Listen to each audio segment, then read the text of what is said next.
vamos a sacar un tema que va a tratar precisamente con nuestro desarrollo de esa fe que decimos profesar. Y este es un título también un poquito sugestivo, pero a la vez confrontante. Cristianos maduros, así, con puntos suspensivos y una interrogante al final. ¿Cuántos cristianos hay aquí? Todos, ¿verdad? Ahora, ¿cuántos se consideran cristianos maduros? Bueno, vamos a ver, ¿verdad? O sea, qué bueno. Ya saben que, como ya me conocen, ya ni levantan la mano, ya dicen, no, pues. Pero bueno, se van a evaluar, nos vamos a evaluar, ¿verdad? Le voy a pedir que me acompañe al libro de los Efesios, en el capítulo 4, a partir del versículo 14.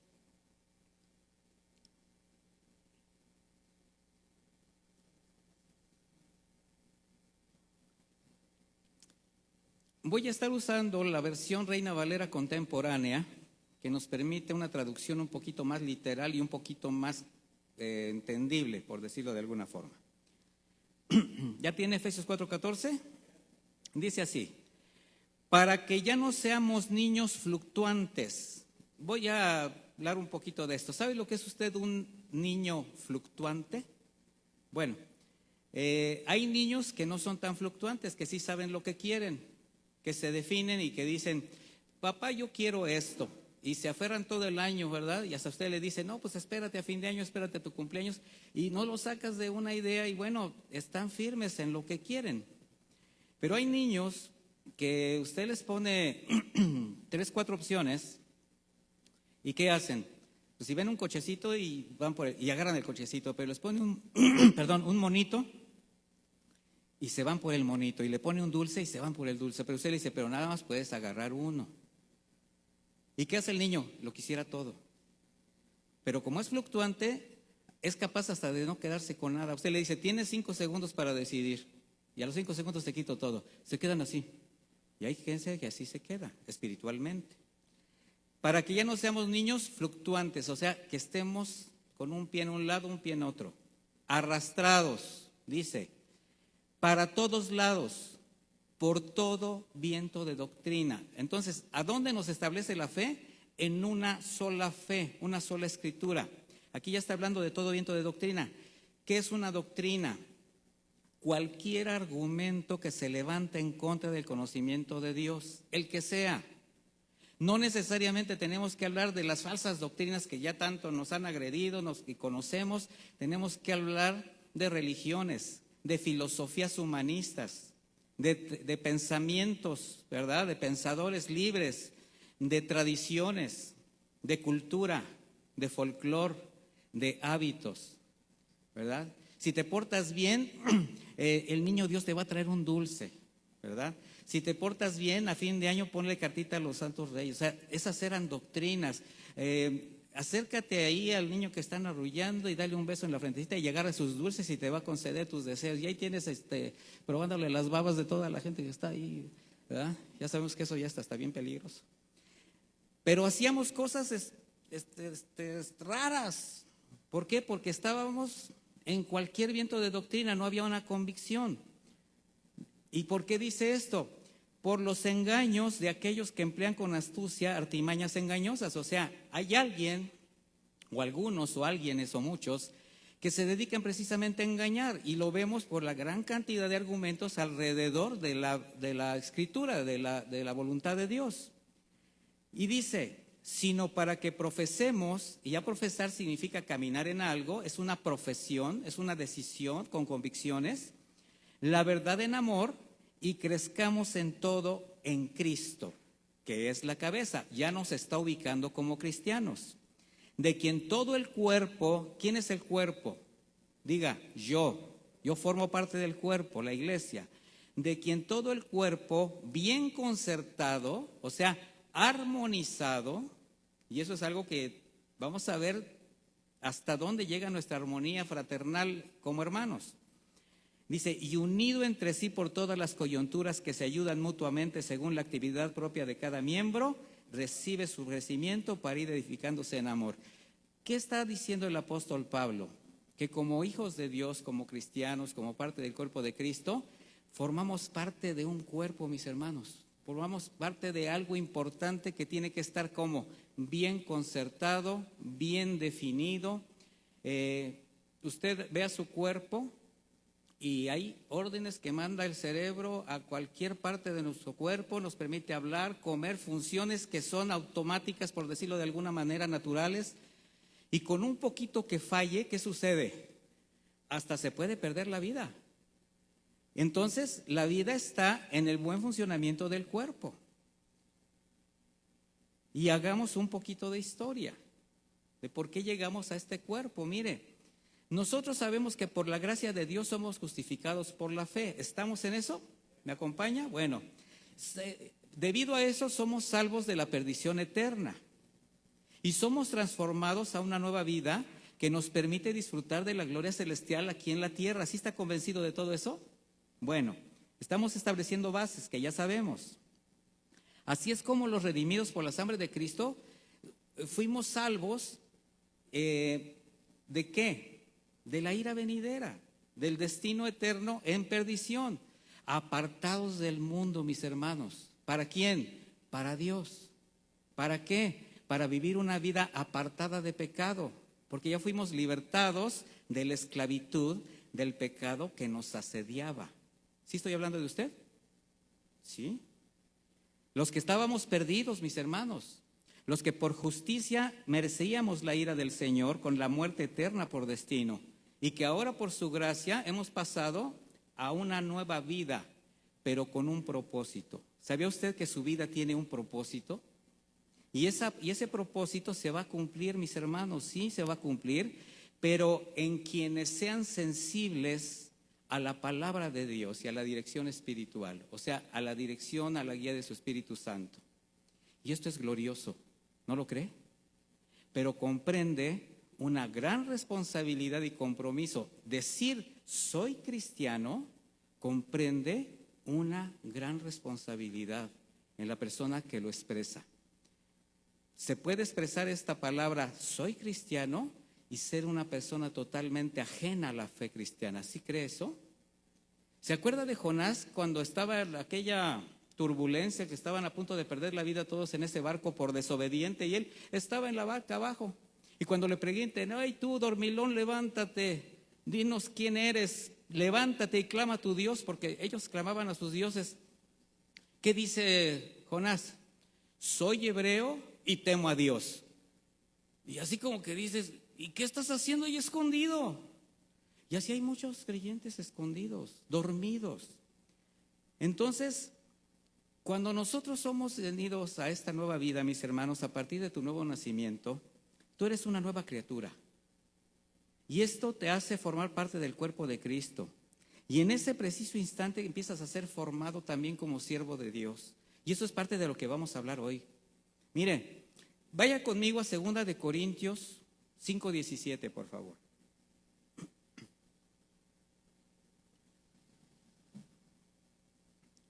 Y este se lo sabe de memoria, casi todos. ¿Qué dice? De modo que si alguno está en Cristo, ¿nueva qué? Criatura es. Las cosas viejas pasaron. He aquí todas son hechas nuevas. Y hasta ahí vamos bien. ¿Y quién se alegra por eso? Y le da gloria a Dios, todos. Pero vayamos a leer el versículo 18. Dice, y todo esto proviene de Dios. Entonces ya vamos a ver que la gracia de dónde viene, de lo alto. Dice, quien nos reconcilió consigo mismo por medio de Cristo. Entonces, ¿de quién es la gracia? De Dios. ¿Con quién nos reconcilia? Con Él mismo. ¿Por medio de quién? De Jesús. Dice, y nos ha dado el ministerio de la reconciliación. En el momento que tú eres una nueva criatura, tú eres portador de un ministerio. ¿Ya te diste cuenta? ¿Sabías tú que tú eres un siervo de Dios por naturaleza o tendrías que serlo?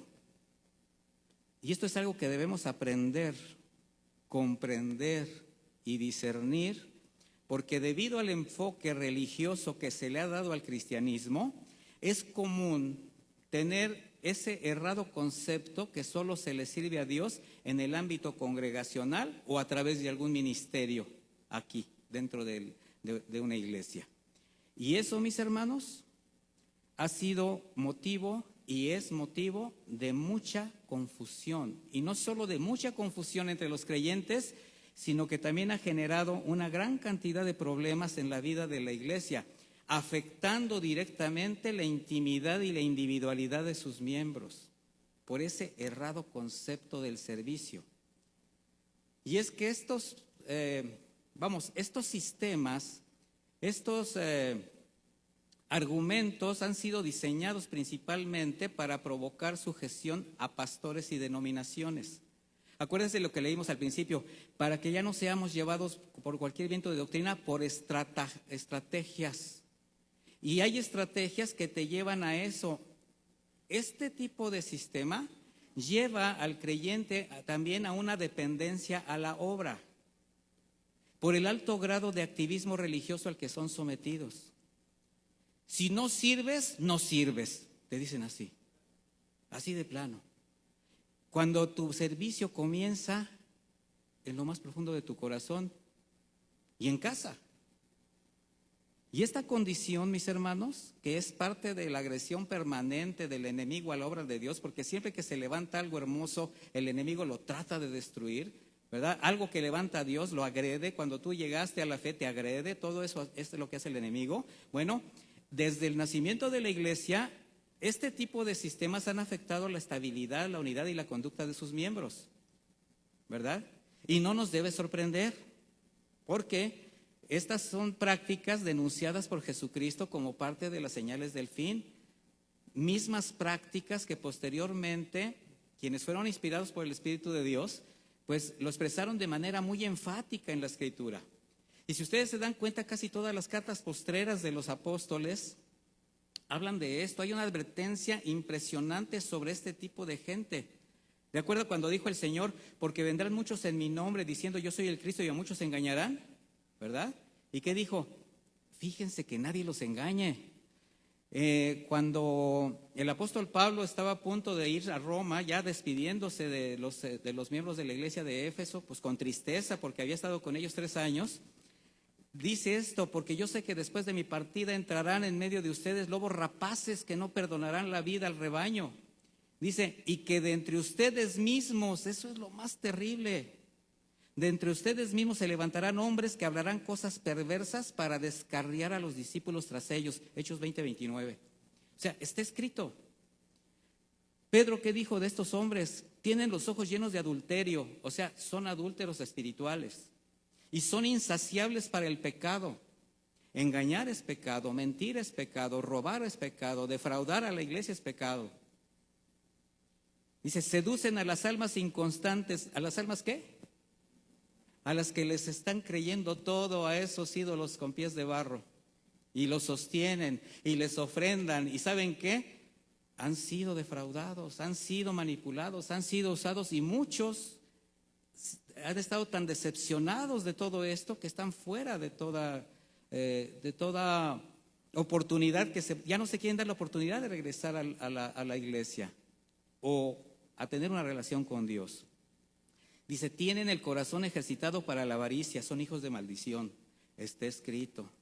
Judas dice nada más es un capítulo, en el versículo 12, estos que participan en las comidas fraternales de ustedes, o sea, aquí están, aquí andan, organizan todo, son manchas, apacentándose a sí mismos sin temor alguno, son nubes sin agua llevadas de acá para allá por los vientos, son árboles marchitos, como en otoño, sin fruto, 2 veces muertos y desarraigados. Bueno, este es entre otras muchas escrituras que ya llegamos a estudiar cuando vimos la serie del Sermón del Monte.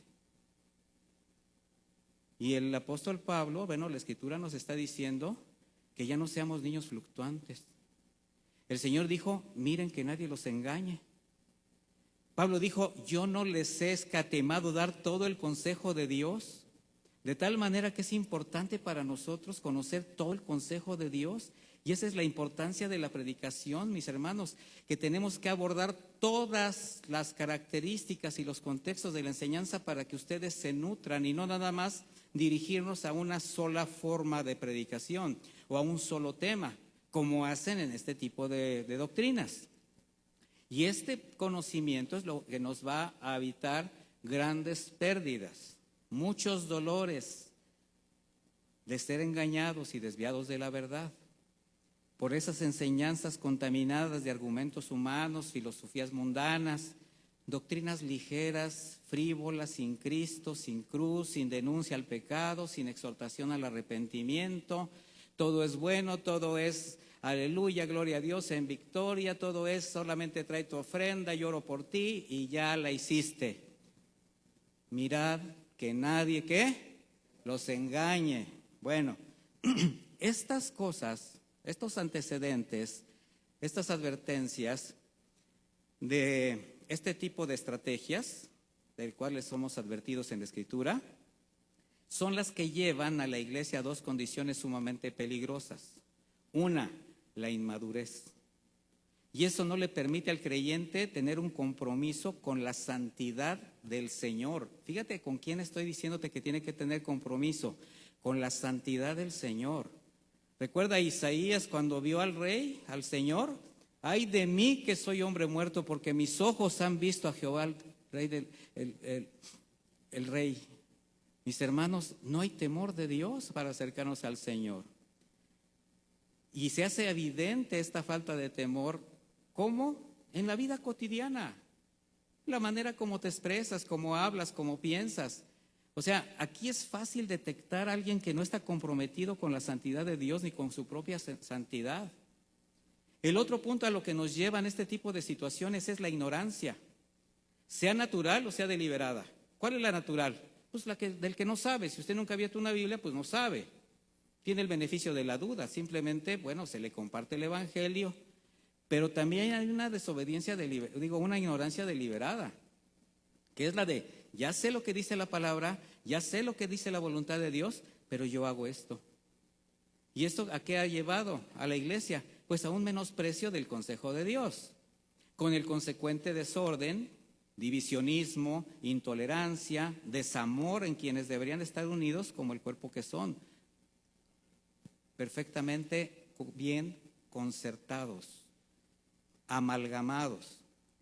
Y por esta inmadurez, producto de la ignorancia, entonces es común, ya es común, mis hermanos, ver a una gran cantidad de creyentes pecando deliberadamente, abusando de la gracia, con un rechazo a la vida apartada, un rechazo de la obediencia a los mandamientos, o incluso apostatando de su fe, diciendo ya no quiero saber nada de Dios, porque me hicieron esto, me hicieron aquello, me hicieron tal cual. Y no están diciendo no quiero saber nada de Dios, están diciendo ya no quiero saber nada de esos engañadores. ¿Qué tiene que ver eso con Dios? Lo que pasa es que fue el Dios que les presentaron, un Dios falso, por sus estrategias. Gracias a Jesucristo, mis hermanos, puede respirar usted en paz. Esta es la parte fea, ¿verdad? Que siempre cuida de su cuerpo espiritual. Nos cuida, mis hermanos, de todo aquello que se pueda levantar en contra del orden que Él ha establecido en su iglesia, de la practicidad de la vida cristiana. Pero cuando no hay una auténtica revelación de Jesucristo como Señor, y voy a puntualizar esto, ¿por qué digo cuando no hay una auténtica revelación de Jesucristo como Señor? Porque alguien lo puede hacer Salvador. ¿Jesucristo es su Salvador, mi hermano? ¿Qué me dice? Sí. Y cualquiera dice sí, ¿y sabe qué? Es cierto, porque es gratuito. Es fácil hacer al Señor Salvador de nuestras vidas o declararlo Salvador de nuestras vidas, pues no cuesta nada. Pero hacerlo Señor, ¿qué implica? Ya implica el esfuerzo de la obediencia, de la negación, de muchas cosas que el Señor nos está demandando porque lo hemos hecho Señor. Entonces, si no hay una revelación de Jesucristo como Señor, si no hay un conocimiento pleno del propósito por lo cual Él vino a este mundo, ¿a qué vino este mundo el Señor? A salvarnos de la ira venidera, a darnos la oportunidad de ser reconciliados con el Padre. A eso vino solamente. No vino a que usted fuera millonario, ni que fuera usted todo lo que ya por ahí se promete. Ya sabemos que todo esto es una dádiva que viene de lo alto, pero por misericordia, por gracia, porque el Señor es bueno, simplemente por eso. Bueno, y si usted no tiene la gratitud de haber recibido por esa gracia y misericordia, una salvación tan grande, si esas convicciones no están bien establecidas en el corazón del creyente, entonces no le va a ser posible discernir su condición delante de Dios. Y por eso tantas justificaciones. Por eso se vuelve uno simplemente religioso. No encuentra su lugar en el cuerpo de Cristo y no puede detectar lo que afecta su vida espiritual, moral y su conducta. ¿Por qué? Porque no hay una revelación de Cristo como Señor y no hay conocimiento escritural, no hay dirección espiritual. No alcanza a comprender que la inmadurez es producto de su ignorancia y que sin conocimiento de la voluntad de Dios no hay crecimiento, mis hermanos. Y además es muy fácil caer en rebeldía y caer en desobediencia. ¿Cree usted lo que estoy diciendo? Yo creo que sí lo cree. Y si no lo cree, de todas maneras es.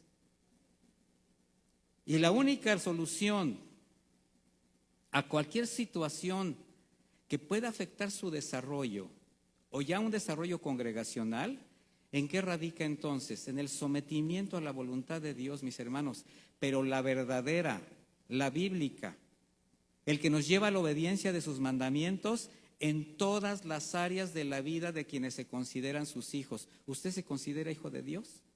Entonces su vida debe estar afectada en todas sus áreas por la palabra de Dios, ¿no lo cree? Y ahí es cuando tenemos que empezar a reflexionar. Porque sólo así, conforme el creyente va creciendo en el conocimiento de la cabeza que es Cristo y su propósito, puede discernir el cuerpo, descubrir su lugar en él y el por qué fue traído a esta luz admirable.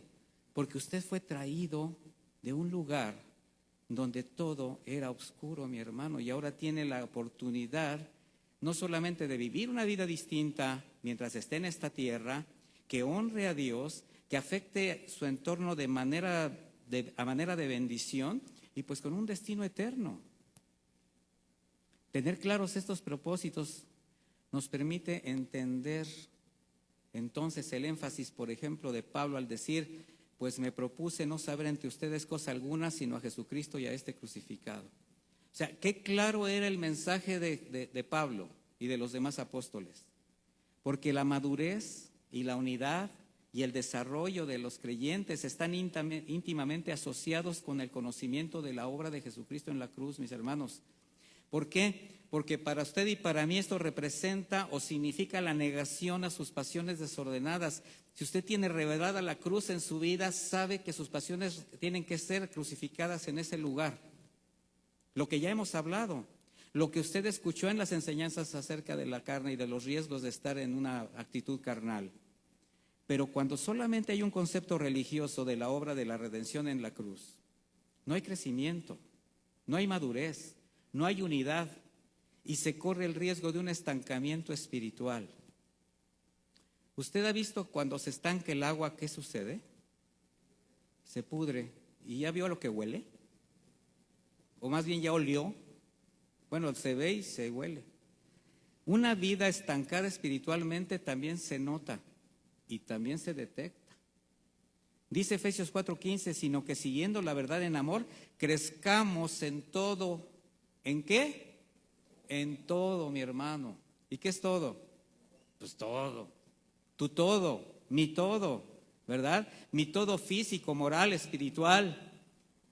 En aquel que es la cabeza, esto es Cristo. Dejar de crecer en Él es la causa de tantas manifestaciones de inmadurez en el cuerpo. Porque cuando se hace de lado la obra de la cruz, es bien fácil olvidar desde dónde nos trajo y el porqué de la existencia de la iglesia. Perdemos identidad, mis hermanos. ¿Está usted identificado con la cruz de Cristo? ¿Sabe usted para qué fue traído a esta luz admirable? Para 3 cosas. Y yo creo que de las 3 usted va a decir faltan, pero son solamente 3. Los demás son añadiduras. Exaltar a Cristo, número 1. Extender el Evangelio, número 2. Y glorificar al Padre, número 3. Todo lo demás forma parte de las bondades del Señor a tu vida, que te permiten hacerlo a través de lo que tú tienes, de lo que Él te da, de lo que Él te permite, de lo que tú creces espiritualmente. Pero que tu vida se dedique a exaltar a Cristo, a extender el Evangelio y a glorificar al Padre. Eso es lo más importante.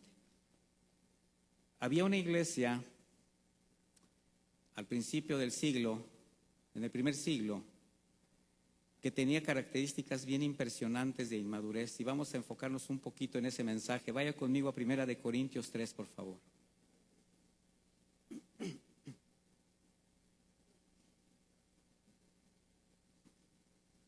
Primera de Corintios 3.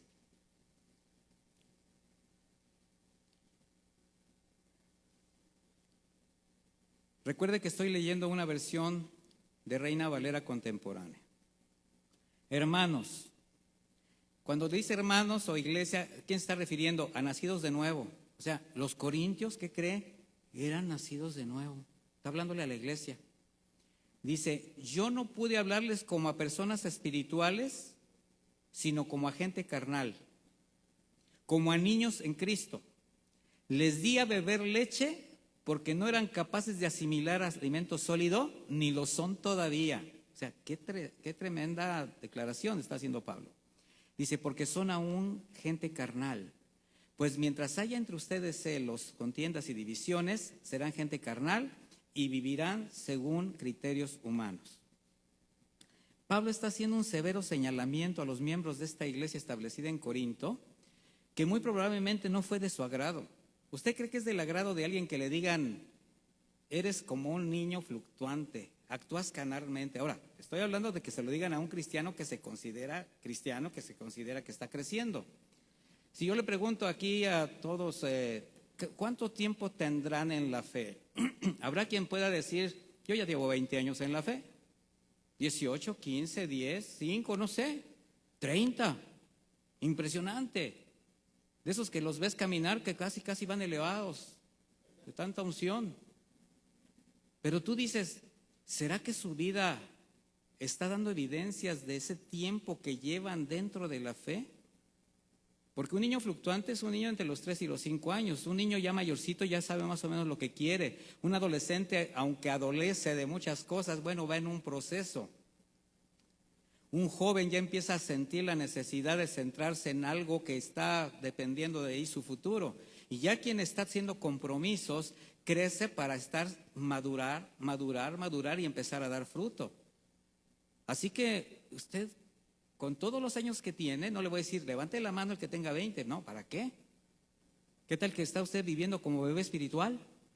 Pero ahora lo vamos a detectar. Él está diciendo, miren, Corintios, si bien por la gracia de Dios ya no están en su pasada condición espiritual, porque han nacido de nuevo, pero por su conducta es evidente que no están madurando, ni personalmente ni como iglesia. Porque a causa de sus rebeldías, de sus tendencias carnales, ya se estancaron moral y espiritualmente. ¿A quién cree que le gustaría eso? A nadie. ¿Y usted cree que habrá muchos que estén en esa condición? Es evidente que sí.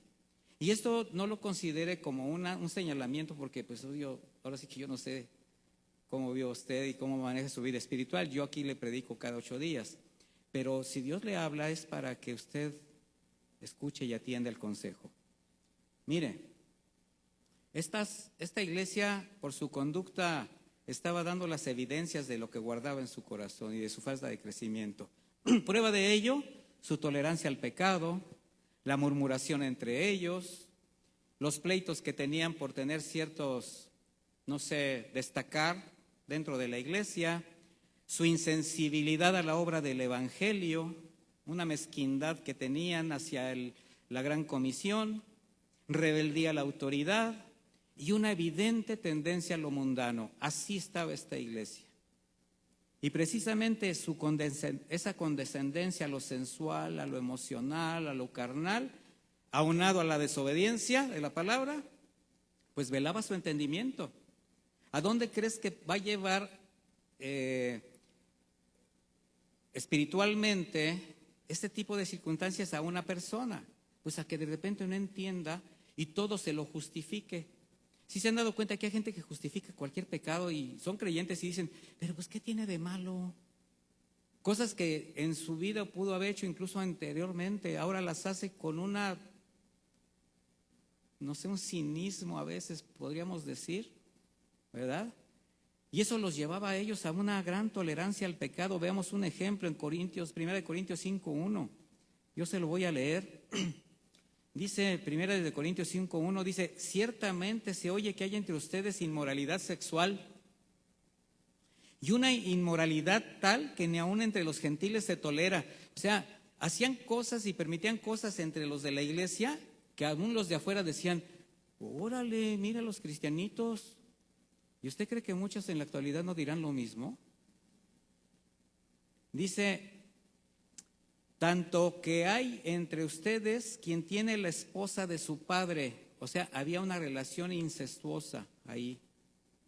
Y ustedes están tan inflados de soberbia, o sea, ensoberbecidos. Dice: ¿no habría sido preferible llorar, verdad, por ese pecado, por esa ofensa al Señor, a la iglesia, para que el que ha cometido semejante acción fuera expulsado de entre ustedes? ¿Ya se fijó hasta dónde lleva Pablo la reprensión? Si alguno está en un pecado deliberado, que no tenga la menor intención de querer arrepentirse, dejar de hacer lo que hace, ¿qué está sugiriendo? ¿Qué está mandando Pablo? Que se le ¿qué? Se llama excomunión.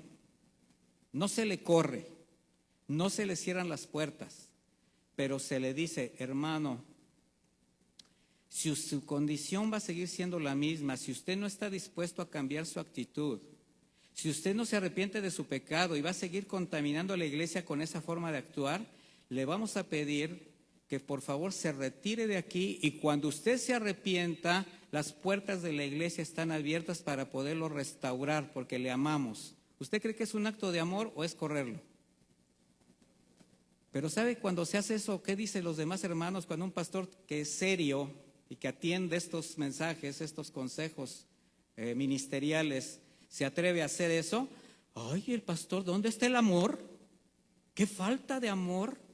No, pues al contrario, por amor se hacen estas cosas, porque es por amor a los 100 que se están portando bien, porque uno se está descarriando y lo estamos haciendo que no contamine a los demás. Ahora usted dígame, ¿es un acto de amor o es un acto de violencia? Lo está pensando todavía, ¿verdad? Porque va a decir: no, ¿qué tal si me caen a mí? Espero que no diga eso. Pero si le caemos, tenga por certeza que vamos a actuar bíblicamente. Yo ya lo he hecho en muchas iglesias, aquí también, ¿eh? No se preocupe. A mí no me tiembla la mano para hacer lo que dice la Biblia. Porque tenemos que respetar al Señor y a su iglesia que fue ganada con su sangre. ¿Sí lo cree? ¿No me tomaría mal lo otro? Qué bueno, mi hermano. Gracias a Dios. Eso es madurez. Por eso Pablo habló con ellos como si no fueran cristianos, debido a sus inclinaciones a la antigua naturaleza, por cuanto eran carnales. No obstante, su conversión y el enorme cuidado que Dios había dado a esta iglesia evidenciaban una gran inmadurez. ¿Quiere ver el gran potencial y provisión que Dios les había dado? Vaya conmigo a 1 Corintios 1:4.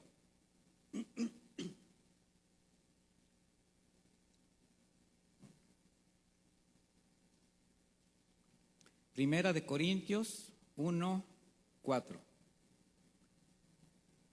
Y es solamente el saludo. Fíjese, antes de empezar a reprender a la iglesia, el apóstol Pablo primero lo saluda con un amor impresionante. Le dice: siempre doy gracias a mi Dios por ustedes y por la gracia que Él les ha dado en Cristo Jesús. Porque en Él ustedes fueron enriquecidos en todas las cosas. ¿En qué fueron enriquecidos? En todas las cosas. Dice, tanto en palabra como en conocimiento. O sea que habían sido bien enseñados, bien adoctrinados. Así se ha confirmado en ustedes el testimonio acerca de Cristo, de tal manera que nada les falta en ningún don. Era una iglesia que ya manifestaba dones espirituales, que ya trabajaba, que caminaba bien, ¿verdad?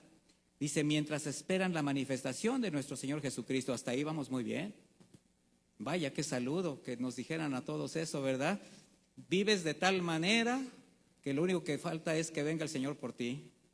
Así de simple. Qué felicidad. Pero fue el saludo.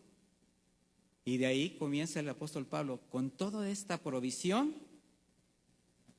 aún tenía que hablarles, enseñarles y tratarlos como a niños, a causa de su infantilismo espiritual.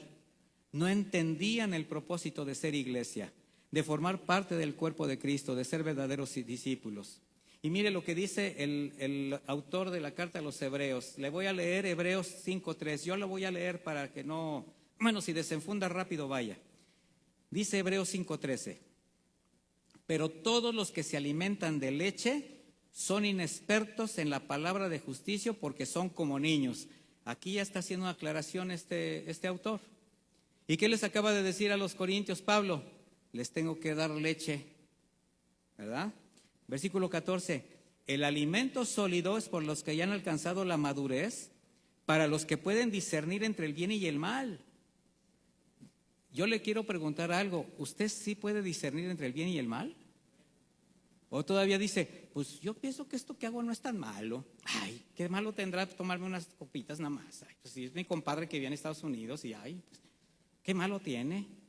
Y comienza a hablar el compadre como carretonero y usted de repente se le empiezan a salir igual porque quiere quedar bien con él.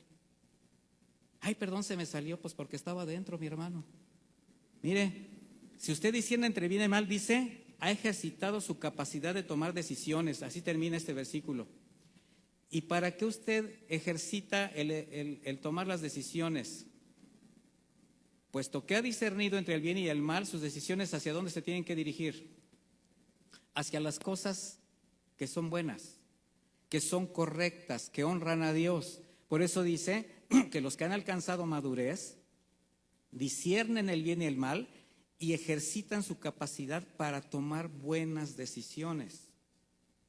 Sin embargo, Pablo les está reprochando su estancamiento espiritual y les dice, mejor les di a beber leche. Les tuve que volver a enseñar, recordarles los principios de la fe, fundamentarlos nuevamente en el amor, la gracia, la justicia, la misericordia de Dios, porque de esto nada dan evidencia. Porque habiendo entre ellos celos, que indicaba rivalidad, envidia, rencor, malos sentimientos entre los hermanos, contiendas. ¿Qué son las contiendas?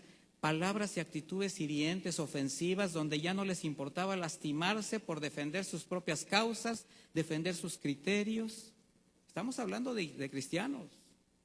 Disensiones, desacuerdos, diferencias, pleitos, que ya estaban causando divisiones en la iglesia. ¿Producto de qué? De las actitudes egoístas. ¿Y sabe qué es lo más lamentable de esto? Que todo indicaba que quienes servían en la iglesia, porque es a quienes se dirige principalmente el apóstol, se está dirigiendo a los liderazgos, eran los que mostraban estas actitudes que además de no honrar a Dios, estaban lacerando la estabilidad de la iglesia. En esta reprensión de Pablo vemos lo delicado de la situación espiritual, de la condición de estos corintios, sobre todo de sus servidores, que debiendo ser bendición y ejemplo a otras iglesias, estaban causando problemas, tropiezo. Y eso sucede también en un hogar, mis hermanos.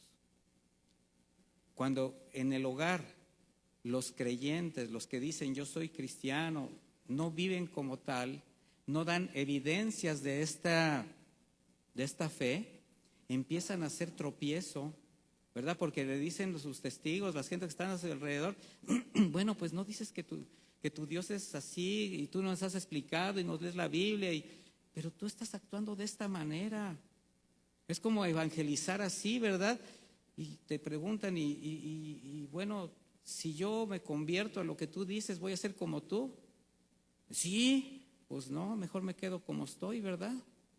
Mis hermanos, como resultado de su condición, estos corintios, esta iglesia, estos creyentes justificaban sus argumentos, sus preferencias doctrinales, sus costumbres, hacían de sus reuniones algo reprobable por la distorsionada percepción que tenían como iglesia, pero también la distorsionada percepción que tenían sobre el mundo y el pecado. Nosotros tenemos que tener una percepción de lo que es el mundo y el pecado para rechazarlo. Sin embargo, era fácil para ellos meter las costumbres del mundo a la iglesia. Es decir, la iglesia que tenía que afectar al mundo, se veía afectada por el mundo y lo permitían. Vaya conmigo a 1 Corintios 11:20. Ahí el apóstol trata acerca de la cena del Señor, un mandato del Señor Jesucristo, pues para hacer memoria de su sacrificio, donde Él establece precisamente la unidad y el amor entre los miembros del cuerpo de Cristo. Y dice 1 Corintios 11:20. Dice, porque cuando ustedes se reúnen, eso no es para comer la cena del Señor, pues cada cual se adelanta a comer su propia cena. Y mientras uno tiene hambre, otro se haya embriagado. ¿Acaso no tienen casas en donde comer o beber? ¿O menosprecian la iglesia de Dios y avergüenzan a los que no tienen? ¿Qué les diré? ¿Los alabaré en esto? Claro que en esto no los alabo. Es algo reprobable. La Santa Cena se reunían en ese tiempo. La costumbre era tomar el alimento y compartirlo entre todos. Y después el partimiento del pan, como hizo el Señor. ¿Pero qué hacían? Se dividían en grupos. Y los que tenían capacidades económicas más altas empezaban a comer y se adelantaban, oraban y comenzaban a hacer sus fiestas dentro de la iglesia, y por allá estaba una familia que no tenía y apenas si llevaban ahí unas tostadas embarradas de frijoles con queso y veían a los otros con sus pollos y su vino y cada quien haciendo lo mismo, o sea, avergonzando, sin orden. No discernían el cuerpo de Cristo, al punto de decirles, son carnales. Y cuando un creyente permite que su carne esté por encima de sus convicciones espirituales, entonces solo se reducirá a obtener lo que le satisface o lo que le conviene, aunque traicione su fe, buscando el favor del mundo y la aceptación de los impíos. Y eso es lo más grave, mi hermano, es traicionar tu fe. Porque aquí tú tienes una actitud. Pero ¿qué pasa cuando llegas al lugar donde trabajas, donde vives, ese entorno donde ya te reúnes con personas que normalmente no conocen y ni siquiera prueban tu fe, pero tú, para no quedar mal con ellos, te empiezas a hacer como ellos? Y en lugar de marcar una diferencia para reconciliarlos con Dios, porque ese es tu ministerio, ¿sí se está entendiendo? Estoy regresando al principio. Te estás convirtiendo en tropezadero y los estás alejando de Dios porque les estás haciendo ver que tu vida no ha cambiado en lo más mínimo. ¿Se es cristiano siempre o nada más cuando vienes a la iglesia? ¿O cuando estás en tu devocional? ¿O cuando estás en algún congreso cristiano gritando aleluya, gloria a Dios? Mis hermanos, el cristianismo, como se los dije en otras ocasiones, es algo que se tiene que exhibir como parte de tu propia vida. Por eso, al decirles andan como hombres, les advierte de su retroceso espiritual, porque se están mostrando como los no regenerados, están viviendo y decidiendo conforme a la carne y no conforme al espíritu. Qué importante es no perder de vista a Jesús, porque cuando un creyente deja de hablar con Dios, comienza a platicar con el diablo. No sé si se entienda la analogía. Comienzas a escuchar otras voces y todo se te hace atractivo. Y ese instrumento de Satanás siempre tratará de desviarte de los propósitos del Señor como persona y como parte de la iglesia. Comprender, mi hermano, que llegar a la fe cristiana no fue para aprender dogmas o cumplir preceptos moralmente aceptables como ejercicio de una religión es importante, porque ser cristiano es un cambio radical en la manera de pensar y de vivir, con evidencias claras de una conversión traducida en obediencia a la palabra, un caminar en santidad y con tu amor a tus semejantes. ¿Quiénes son tus semejantes? Los más cercanos, los más íntimos, los que están en tu entorno. A ellos te debes enfocar para reconciliarlos con Dios. Es tu Jerusalén, mi hermano. Hay muchos que son muy buenos para esparcir el evangelio fuera de la casa y son oscuridad en ella. ¿Cómo dice el dicho mexicano? Candil de la calle, oscuridad de tu casa. ¿Y cuál es el mandamiento? Primero, ¿dónde? Los de tu casa. No se esconde la palabra en una vasija, sino que se pone en la parte más alta de la casa para que alumbre a todos los miembros del hogar. ¿No dijo así el Señor? Ahí se comienza, mis hermanos. ¿Quién dice que ama a Dios? Levanten las manos los que aman a Dios. Primera de Juan 4:20. Si alguno dice yo amo a Dios y aborrece a su hermano, es mentiroso. Ahora, ¿cómo lo aborreces? Hasta haciéndolo tropezar. O sea, estás aborreciéndolo. Desde el momento que no estás reconciliándolo con el Señor y que no estás testificando a Cristo, que no estás edificando su vida, lo estás aborreciendo. Pues el que no ama a su hermano a quien ha visto, o sea, tú ves a la persona que está a tu alrededor, tu prójimo, ahí está, lo agarras, ¿verdad? Dice, ¿cómo puede amar a Dios que no ha visto? Y tú dices, no, pues por fe. Pues sí, si por fe amas a Dios, imagínate tú que tienes a una persona a tu lado, ¿qué tendrías que hacer con él? Amarlo. Y nosotros tenemos este mandamiento de él. El que ame a Dios, el que ama a Dios, ame también a su hermano. ¿Amas a las personas que están en tu alrededor, hermano? ¿Sí las amas? Entonces compórtate como quien está reconciliándolos con Dios o quien está edificando su vida. Porque el Señor nos dio ese testimonio antes de enviar a su Hijo para nuestra redención. Antes de enviar al Hijo, primero nos amó. Juan 3:16. ¿Cierto o no cierto? El Señor Jesucristo, antes de dar su vida pagando con su sangre por todos nosotros, primero nos amó. De otra manera no lo hubiera hecho. Y durante su caminar dejó encomiendas a sus discípulos que jamás les hubiera sido posible cumplir si el Señor no los hubiera amado antes a ellos y ellos no hubieran amado el mandamiento y la ordenanza que el Señor les dio. Él les dio ejemplo y nos dio ejemplo a nosotros y no podemos evadir esta regla divina. Por eso cuando el Señor resucitó y volvió a estar cara a cara con sus discípulos, platicando con ellos, cuando dice en Juan 21:15 se los platicó. Jesús le dice a Simón Pedro, Simón hijo de Jonás, ¿me amas más que estos?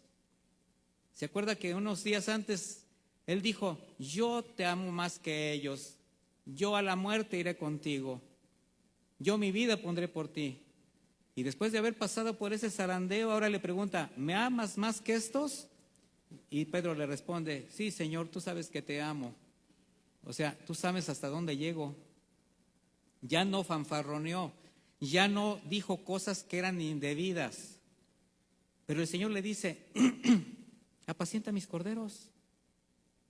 Si me amas, alimenta mis corderitos, guíalos, provéelos, protégelos. Sin embargo, vivimos una generación donde una gran parte de la iglesia ha perdido el sentido y el propósito de ese mandato, destacando entre los que se dicen ser siervos de Dios. En lugar de proveer, les quitan. En lugar de proteger, los descuidan. Pero cuando hay conocimiento y discernimiento de la obra de Cristo, mis hermanos, entonces podemos encontrar nuestro lugar en el cuerpo.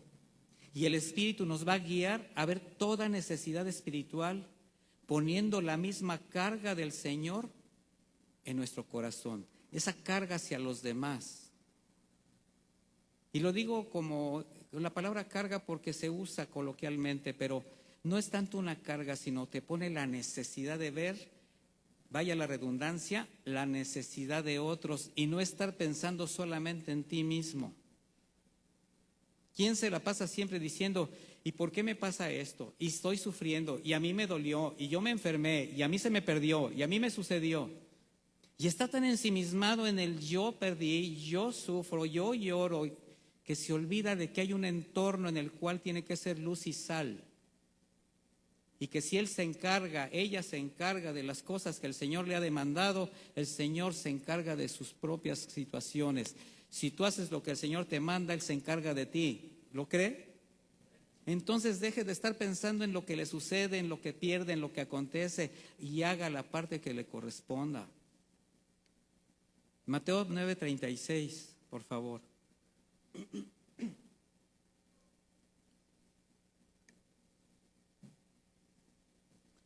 Este era el sentir de Cristo.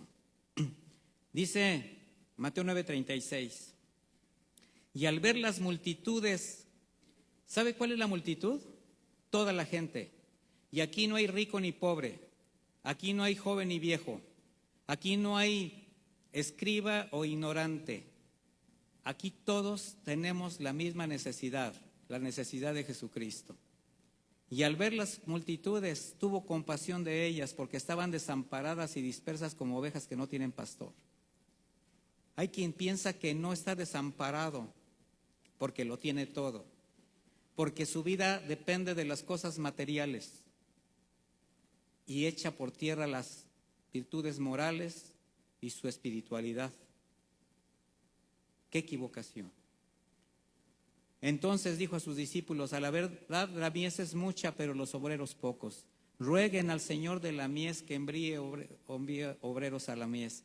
Qué importante es que los creyentes asumamos nuestro compromiso de ser siervos, sembradores del Evangelio. Jesús veía la confusión, pero también veía el peligro en que se encontraba la gente por su manera de pensar y de vivir. Y le muestra a sus discípulos la condición espiritual en que vivían todos, todas las multitudes. Y allí estaban los sacerdotes, los escribas, los fariseos, los pescadores, los labradores, los pobres, los ricos, ciegos, perdidos, ignorantes. Y es lo que ahora hace el Espíritu, nos lleva a sentir que sin importar quién es la persona que está a tu lado, cómo vive, sin Jesucristo sobrevive solamente con una vida que depende de lo material, de lo físico, lo emocional. No pone los ojos en lo alto. Por eso Jesús les denuncia la insensibilidad y la ignorancia de los que tenían la responsabilidad de alimentar, de proteger y de guiar a su pueblo. Y en Juan 4:35, le dice a estos hombres: ¿acaso no dicen ustedes, aún faltan 4 meses para el tiempo de la siega? Pues yo les digo, alcen los ojos y miren los campos, porque ya están blancos para la siega. Jesús siempre enseñó a poner la mirada en lo espiritual. Y quienes conocían de asuntos agrícolas sabían tiempos y temporadas. Y cuando faltaban 4 meses para la cosecha, pues decían: no hay problema, faltan 4 meses, nada se está perdiendo. Pero cuando los campos de trigo blanqueaban, porque empezaban a brotar las espigas, sabían que si no levantaban la cosecha, si no segaban a tiempo de inmediato, el trigo maduro corría riesgo de perderse. Bajo esa analogía, Jesús ahora le pide a sus discípulos que abran los ojos espirituales y que ahora miren los campos, es decir, a las multitudes bajo la panorámica de otra labranza, una labranza espiritual. Y en ese sentido les dice: ya están blancos, se están perdiendo, están listos para ser cosechados. Jesús está inspirando a sus discípulos y evidentemente a nosotros como iglesia a la compasión por los que se están perdiendo, a servir a nuestros semejantes. Por eso cuando un creyente entiende los propósitos y las demandas de Cristo y los hace propios, ¿cuáles son? La misericordia, la entrega, la negación, la generosidad, el esfuerzo. Está expresando los rasgos de madurez que Él espera en el carácter de sus hijos. Pero cuando alguien ignora estos principios y lo intenta de hacer como Él quiere, conforme a sus deseos, viendo sus intereses, solo va a estar dispuesto a dar o a servir de la manera en el tiempo que su carne le demande. Por eso, entre otras cosas, también les demandó a los corintios esa insensibilidad que tenían a la expansión del Evangelio. O sea, no solamente eran tropiezo con sus actividades como iglesia y su carácter inmoral, eran también tacaños y mezquinos en el cumplimiento de la comisión. Pablo, en sus cartas y en el libro de los Hechos, en muchas ocasiones habla de cómo él tuvo que trabajar para no ser carga. Mire lo que dice 2 Corintios 11:7.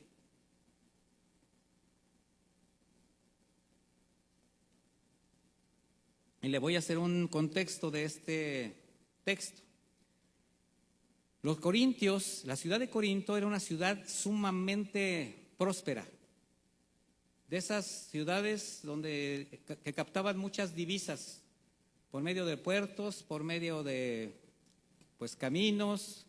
Tenían muchas industrias, tenían mucho trabajo, era una ciudad próspera. Usted puede decir, ¿como la mía? Sí, como la de usted, ¿verdad? Y bueno, ¿pero qué cree que tenían para con el evangelio? Insensibilidad. Pero había otras iglesias pobrecitas allá por el rumbo de Macedonia, por Asia Menor. Y ellos andaban buscando a Pablo para satisfacer sus necesidades como misionero. Dice el apóstol Pablo en 2 Corintios 11:7, ¿acaso cometí un pecado al humillarme a mí mismo y a predicarles el evangelio de Dios gratuitamente para que ustedes fueran enaltecidos? He despojado a otras iglesias al recibir un salario para servirles a ustedes. Y cuando estaba entre ustedes y tuve necesidad, no fui una carga para nadie, pues lo que me faltaban lo suplieron los hermanos que vinieron de Macedonia. Procuré entonces no ser una carga para ustedes y seguiré haciéndolo así. Pablo tenía un oficio, hacía tiendas. Y él jamás intentó ser una carga para no ser tropiezo en la predicación del evangelio. Qué diferente ahora, mis hermanos.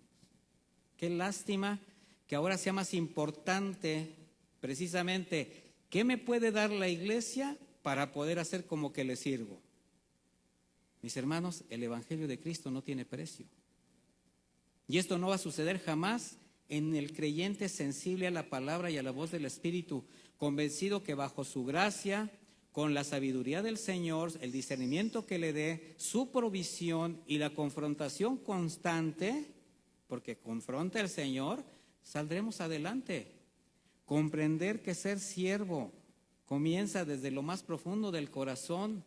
Es ahí cuando tú empiezas en la fe, que eres equipado por el Espíritu Santo con los dones espirituales y los talentos naturales con los que habrás de testificar el evangelio y edificar a tus hermanos.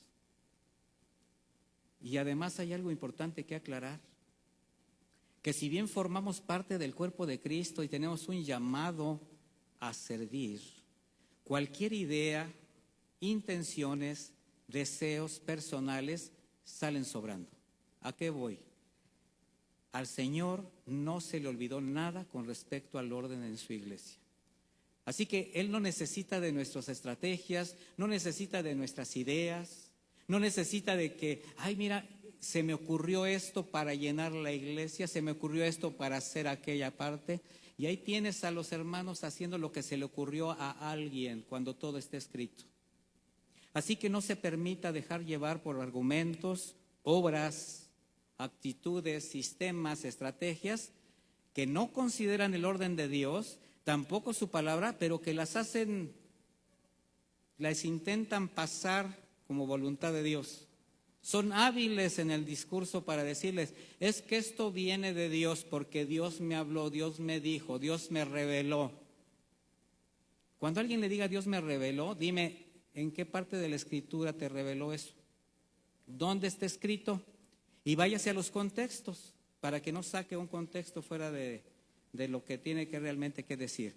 Eso nos va a evitar poner la mirada y el corazón en aquello que puede ser grato, o sea, puede ser agradable a la vista, se oye bien, estimula los sentidos, pero le puede desviar de los verdaderos propósitos de los que usted fue llamado. Y entonces usted ya anda invirtiendo donde no debe invertir. Ya anda usted sirviendo donde no debe servir. Anda usted botando los recursos que Dios le ha dado para la gloria de Dios, satisfaciendo los deseos carnales de algún estratega. ¿Qué es lo que tiene que cuidar cada uno de nosotros?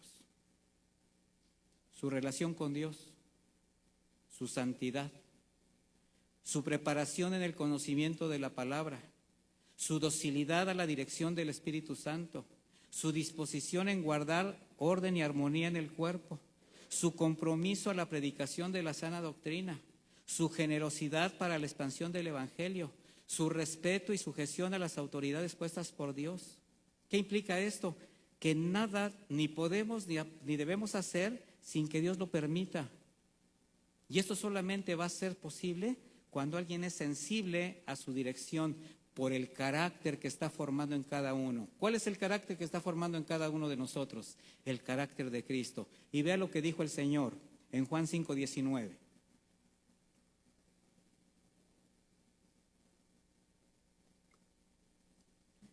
o tirado en un basurero. Lea usted Jeremías 18, se lo dejo de tarea. Eso evitará, mi hermano, a que alguien se llene de orgullo, se sienta mayor, importante, indispensable. Hay muchos que quieren servir con el anhelo de que se les reconozca su talento, su trabajo, su disposición y desean remuneraciones. Mi hermano, si alguien piensa o se siente de esa manera, entonces no conoce a Dios, ni sabe ni entiende los principios del reino, porque lo que él tendría que hacer es desbordarse todos los días en gratitud a Dios por una salvación tan grande, porque en Cristo lo tiene todo, y esperar a que el Señor bajo su voluntad añada a su vida de acuerdo a su bondad, su voluntad y su fidelidad. Tener esta disposición a servir, a dar, a madurar en el servicio a nuestros hermanos, a nuestro entorno, nos permitirá vernos como lo que somos, siervos inútiles. Lucas 17:10 dice, así también ustedes cuando hayan hecho todo lo que se les ha ordenado, digan, somos siervos inútiles, no hemos hecho más que cumplir con nuestro deber. Bajo esa comprensión, entonces, el aprendiz de siervo inútil, porque muchos solamente somos aprendices todavía, podrá presentarse delante del Señor con la actitud correcta, atender a las necesidades de su entorno con amor, con mansedumbre, con dominio propio, con humildad, sin anteponer nada que lo pueda envanecer, mucho menos tratar de obtener ganancias injustas, deshonestas, porque esto resulta ofensivo a Dios, mis hermanos. Mire, nada que no proceda de Cristo puede formar parte del desarrollo de la iglesia. De ahí la importancia que solo sea la palabra de Dios con la que nosotros debemos ser edificados. Así que, mis hermanos, entender que así como Cristo hizo y vino y sirvió primero, así como se quitó su manto y lavó los pies a sus discípulos y les dijo, esto que yo hago ustedes no lo entenderán, pero algún día lo harán. También nosotros tenemos que entender que primero vamos a ser servidos, alimentados por Cristo, aprender del orden establecido por Él, para después hacer nuestra parte. Él constituyó una iglesia completa, perfecta, con servidores. En el Efesios 4:11 él mismo dice que constituyó apóstoles, profetas, evangelistas, pastores y maestros. Dice, a fin de perfeccionar a los santos para la obra del ministerio, para la edificación del cuerpo de Cristo. Y en la medida que estos siervos cumplan con su trabajo, pues entonces los miembros empezarán también a hacer lo propio cuando sean capacitados. Esa es la belleza y la eficacia de la iglesia, mis hermanos. Y solo será posible cuando todos hagamos nuestro trabajo para que se logre el propósito de llegar a la medida de la estatura de la plenitud de Cristo. ¿Cómo está usted en su vida espiritual, mi hermano? ¿Cómo andamos de madurez? ¿Cómo andamos de discernimiento? ¿Cómo estamos sembrando? ¿Cómo estamos administrando los recursos que el Señor nos da? ¿Cómo está nuestro carácter? De ahí la importancia de una formación cristocéntrica, mis hermanos. Creyentes que crezcan y maduren sanos, reflejando a Cristo en todas partes, no solo en la iglesia, su familia, su vida personal, sus relaciones, dejando una huella, dejando una semilla, mis hermanos, que algún día florezca y dé fruto. Obedecer y servir al Señor de la manera como Él espera de nosotros es un gran privilegio y es un mandato. Sin embargo, le voy a decir una cosa, lo más importante es que usted tenga la certeza del lugar a donde va a estar por toda la eternidad. ¿Recuerda cuando el Señor envió de 2 en 2 a los discípulos y regresaron bien contentos y le dijeron, Señor, en tu nombre hasta los demonios se nos ejecutaron? Y les dijo Él, yo veía a Satanás del cielo caer como un rayo, no se preocupen, yo sabía lo que vendría. Les he dado a ustedes potestad para aplastar serpiones y serpientes, o sea, para hacer la obra que les envié, vencer el poder del enemigo. sin que nada les dañara. Yo los envié, yo estaba con ustedes. Dice, pero no se alegren de que los espíritus se les sujetan, sino de que sus nombres estén escritos en el libro de la vida en los cielos. Es tiempo, iglesia, que identifique cada uno su madurez, su crecimiento, como la de un verdadero cristiano. Es tiempo que las intenciones se conviertan en hechos, pero que agraden y glorifiquen a Dios. Es tiempo que discernamos qué está permitiéndonos el Señor, por qué todavía nos tiene aquí. Es tiempo de ver hacia afuera las necesidades de los demás y dejar de estarse quejando. Y también es tiempo de limpiar el corazón, dar un paso adelante, para que usted pueda hacer todo con todas sus fuerzas, con toda su alma, con todo su corazón. Pero ahora ya sabe cómo ha de ser: crecer, madurar en su fe, preparándose para servir, para hacer la obra de evangelista, pero como Dios lo dispuso. ¿Está usted dispuesto y disponible para hacer un cambio? ¿La palabra le ha confrontado o le ha revelado algo, le ha demandado algo? Vamos a ponerlo delante del Señor. Vamos a orar, mis hermanos.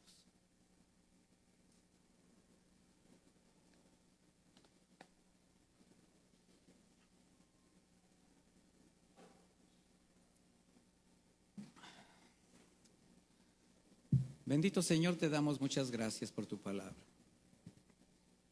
Te damos gracias porque sabemos que cada vez que escuchamos tu mensaje, algo mueve nuestro corazón, algo surge, Señor, porque tú siempre tienes algo para cada uno, Señor.